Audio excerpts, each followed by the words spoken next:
is a pretty well-known fact that I own about 100 books that I have not read yet. And amongst those 100 books, there are a slim picking of those who I have high hopes for that are going to be 5-star reads. This is that list. Hello everyone and welcome back to my channel. My name is October and this is Nerd Boy Reads, a channel in which I talk about books, manga, and or things that I read that I just find interesting. Today we're going to be talking about the books that I believe are going to be 5-star reads. These are the ones that I looked at or heard about and I was just like, yes, those are going to be the ones that I love. Those are going to be the ones that I have to reread. Those are going to be the ones that live in my mind rent free. And every time I think about my favorite books, those are going to be the ones that pop into my head. I'm just going to go ahead and start. Yeah, I don't know why I pitched my voice like that, like I had more to say, but I didn't. But we're not going to talk about it. It's fine. It's good. We're doing great. First one that I picked up a while ago, but I was waiting till October to read it because it is a horror book, and that is Fantastic Land by Mike Bachman. This is about a serial killer who gets loose in an amusement park.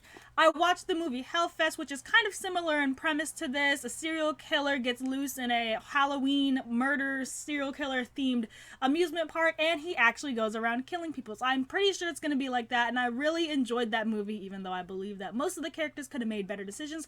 But I think that's every horror movie. Every horror book, every horror movie had or has some characters that could have been better and survived if they just weren't kind of dumb. So I'm expecting that. I'm expecting a good little horror slasher romp. Survival horrors and slasher horrors are my favorite genre of slasher. Well, are my favorite genre of horror, I should say. And I'm really looking forward to reading this. I'm going to slap it on October's TBR for now, but I may end up bumping it up to September's because I am really excited to read this, and I've held on to it for this long, so I might as well get it out of the way when I can, right? In a similar vein to that, we have Hell Followed With Us by Andrew Joseph White. This is a PG-13 apocalypse book about a trans boy who escapes a cult and gets picked up by his local LGBTQ center group, and they're trying to survive the end of the world. And I'm really excited to read this. The cover is initially what drew me to it, and then I read the premise and I'm really excited to read it.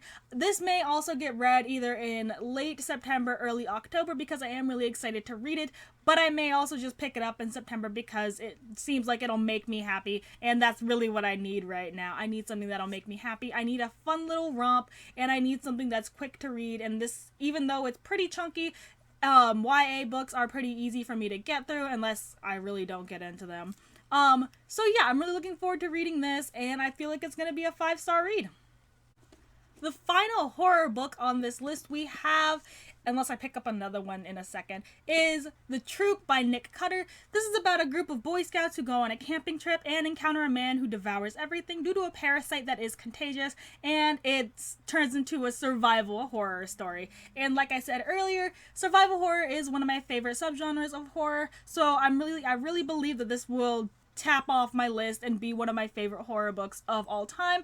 I heard it's pretty disgusting, I heard it's pretty disturbing, and that's what I'm looking forward to in my horror books. I like things that'll make me squirm, I like things that are gross, I like things that are disgusting, and I hope it involves some cannibalism because you can't make me believe that in a story where people are compelled and driven to eat everything, they won't try to eat each other. And if it doesn't include at least a little bit of cannibalism, I may not rank it as 5 stars, but if it does include that cannibalism, it's definitely going to be a 5-star read.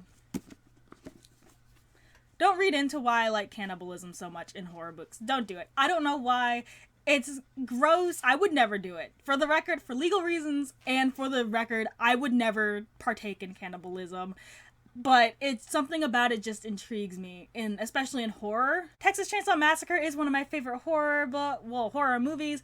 Horror franchise, I should say, because there's so many of them, and that has cannibalism, and so I think that I watched that at an age that I probably shouldn't have, so that probably awakened something in me, but we're not going to dig too deep into that, alright? We're here to talk about books, not my problems.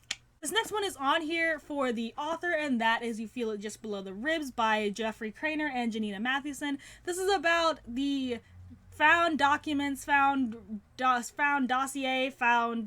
documents or whatever from this one scientist, this one lady who survived the end of the world, and they're trying to figure out how it happened and how to prevent it from happening again. I heard this was really good. One of my friends read it, and they said it was really good. So I obviously picked it up. I didn't even know it was coming out until they said something about it.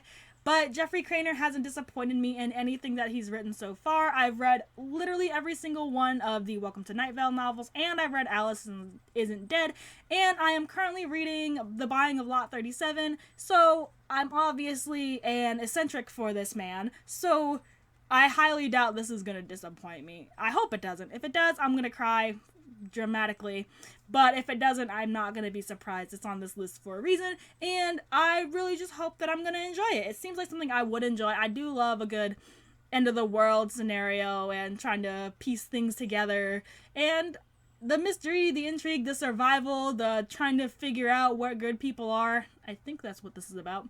But yeah, it's probably going to be 5 stars, and I'm looking forward to reading it.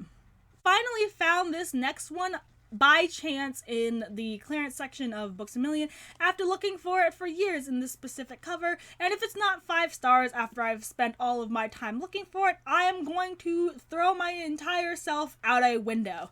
This is Spellslinger by Sebastian de Castel, about a boy who enters a magic tournament without magic and has to learn where his magic went and try to figure out if he's a magician or not. I think I've read this, but it's been a while. Like I said, it took me so long to find this book. I had just about given up on finding it in this specific cover because I love the card covers and hardcover. Whatever. If this isn't 5 star after I spent years looking for it, then I just don't know what I'm gonna do. The vibes are there. The cover is cool. If it's not a 5 star, I don't know what to tell you. Like, I have high hopes for it.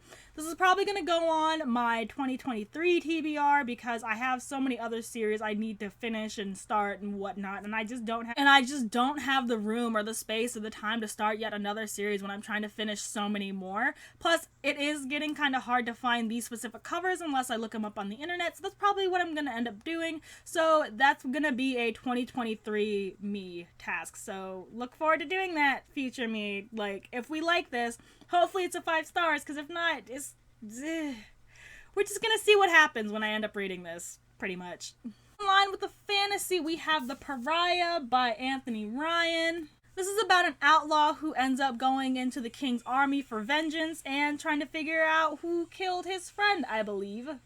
I heard about this a while ago. I picked it up when I found it on clearance at Second and Charles, even though I'm supposed to be in a book buying ban, but shut up about it. This just gives off the good vibes. This has become a duology recently, so hopefully I like this. I'm probably going to end up picking it up September. I have plans to clear out a lot of books, so yeah. The vibes are there. I don't know what to tell you. I love a good outlaw revenge story. I love a good high fantasy revenge story. I like a good cover, and this just checks all of the boxes for me. I don't know what to say. I just hope it's gonna be 5 stars, you know? This next one has a prayer attached to it because I really want this to be 5 stars. My friend, my bestie, out of her way to order this for me off the internet in this special edition, and if I don't like it, if it doesn't live up to the pretty cover, I'm just gonna throw myself out a window. This is The Lies of Loch, Lamora by Scott Lynch. This is a heist book. This is a pirate book, I believe. The first line, because I read the first line, is about selling a boy, and I'm very excited to figure out why he wants to sell a child and what happens after that. The cover is gorgeous. It's very shiny. I waited years to find these covers. I found the second one in Second and Charles, and then my friend, like I said, she ordered the first one and the third one for me in these editions off the internet for my birthday. So if both of us collectively went through all this trouble for a not a 5-star book, I'm just gonna yeet both this book and myself out this window right here. So be on the lookout for that. And then we have a whole series in which I am hoping is a 5 star, and it is the Wizard King Trilogy by Chad Cory. This is the Return of the Wizard King, the Trial of the Wizard King, and the Triumph of the Wizard King. This is about the Wizard King. He has been dead for a while, and he resurrects himself and has a group of what I assume to be idiots or eccentrics helping him out, trying to conquer the world again or reclaim his power. And I'm just really excited about these. I have the entire trilogy, as you just saw, and I can't say I went through a lot of trouble finding these. They just kind of I just kind of happened upon them, but they give off such good energy and such good vibes. I like the plot line, I like the covers, and I just hope they're gonna be 5-star reads because I'm really excited to read them. And if I went through everything that I have, I've made myself wait for this long, and it's not gonna be worth it, then I'm just gonna cry and throw myself out the window. That's going to be the theme. If I don't like them, I'm going to throw myself out the window. For every book that disappoints me on this list and is not 5 stars is one time I will throw myself out a window. This last one on here, just for funsies, this is You've Lost a Lot of Blood by Larocca. This is about a sister going through her dead brother's things after she finds out that he and his lover are serial killers. That's all I can say. It's about, like, told, I believe, in a series of text messages. And I heard that a lot of this author's work is really good. His book, Things Have Gotten Worse Since We Last Spoken, has gotten really popular recently. So I'm hoping that he is an author I can get into because his works are really short and there are a bunch of them out there. And I hope that this is an author I can really sink my teeth into. Another horror author can sink my teeth into, I should say. And I'm really looking forward to reading it in October. So hopefully it's a 5-star read. And yeah. That's about all I have for you. It's a shorter video today. I just kind of threw something together because I wanted to record something, and this was easy to do. Plus, I wanted to make a list so if I ever get stuck in my readings or I hit a slump, because that has happened before, I can just go back to this video and this list and pick out a book to read that I have high expectations for and hopefully won't disappoint me. What are your 5-star predictions? Do you have any 5-star predictions? How many books are on your TBR? Let's play that game. How many books do you have on your physical TBR? Do you have more than me? Do you have less than me?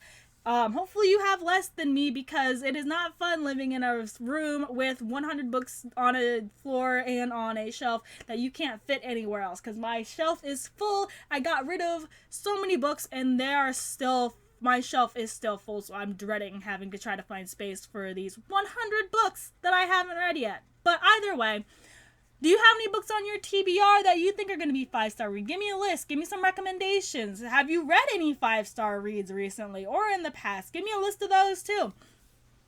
If you like this video, leave a like. Follow me on Instagram at NerdBoyReads. Leave a comment. Share the video. Do whatever you like. Every little bit helps. I really appreciate you watching this video. And this has been my 5-star read. This has also been Nerd Boy Reads. I have been October, and I hope to see you in the next one. Bye!